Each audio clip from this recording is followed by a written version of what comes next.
Greetings, fellow man. Servus Männer. It's Red Bull Germany again, and today I want to talk about identity politics, groupthink, but especially I want to talk about white identity. Or maybe I should rather say a European identity, because for us in Europe, white nationalism isn't really that convincing, and I will explain why that is. So first of all, very fundamentally, I think that you can only have a group mentality, an identity, when you are actually in contact with people that are different. For us in Europe, for example, we were always seeing white people. Everyone around us was white. So we didn't see white as a thing. We said something like, he's a good Christian person, or he is a true German, or something like that. But nobody said, oh, he's a white person, because everyone was white. So white or European or later Indo-German or Aryan, this only became a thing when we actually looked beyond the borders of the European continent and we found people that were different from us.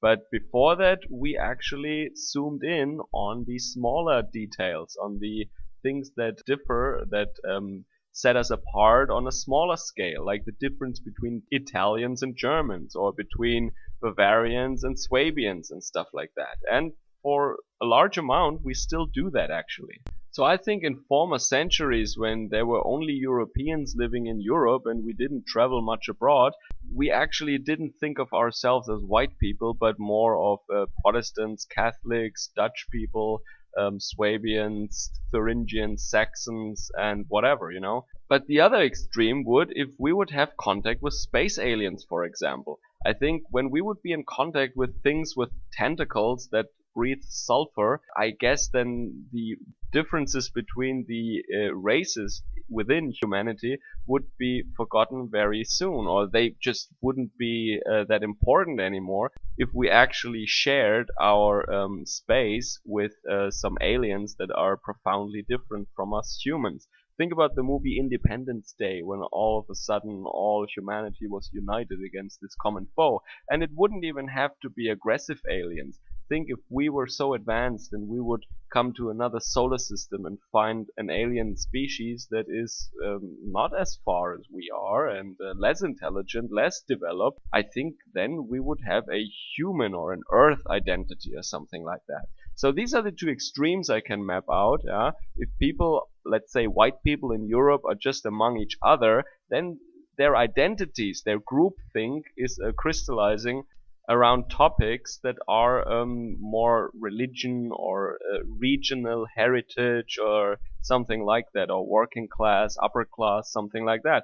But on the other extreme, when you really are surrounded by other races a lot, then your own race becomes more of an identity for you. And this is why white nationalism is, in my experience at least, mostly an American thing. Because in America there are people of European heritage and of other continents like East Asians, Africans and Middle Easterners and whatsoever, and the natives also, the indigenous people, so to speak.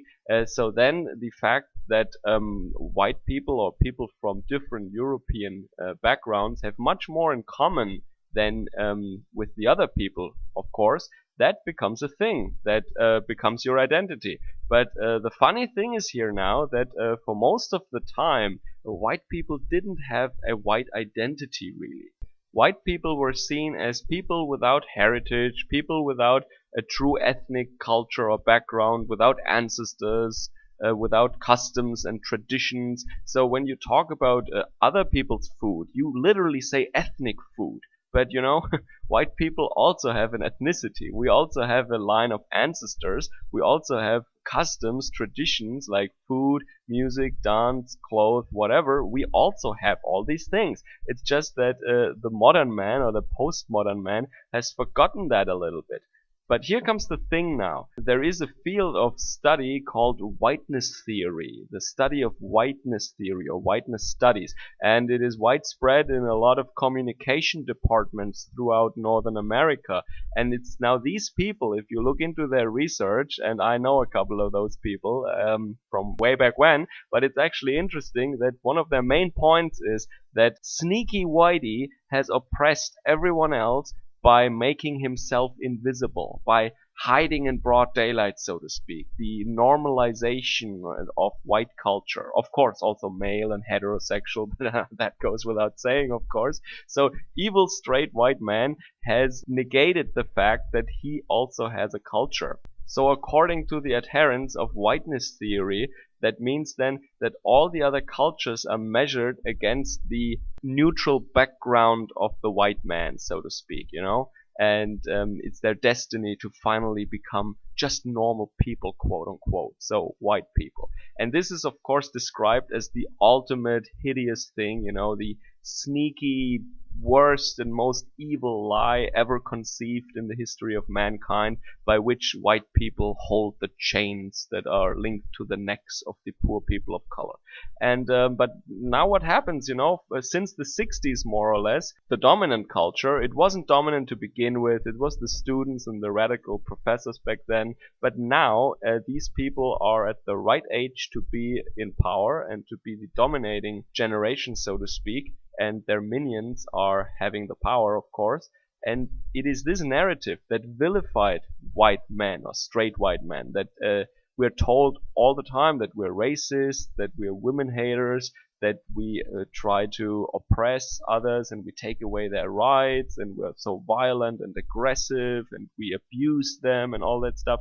And the thing is, if you're told this time and time again, you're always the only one that is marked as the villain in public discourse. It creates a bond between you people, All of a sudden, white men feel like, hey, wait a second. So we're supposed to be these bad guys, these bullies. What did we do? What is wrong with you? And when everyone else is teaming up against you, that forms a certain bond. And now we have a generation.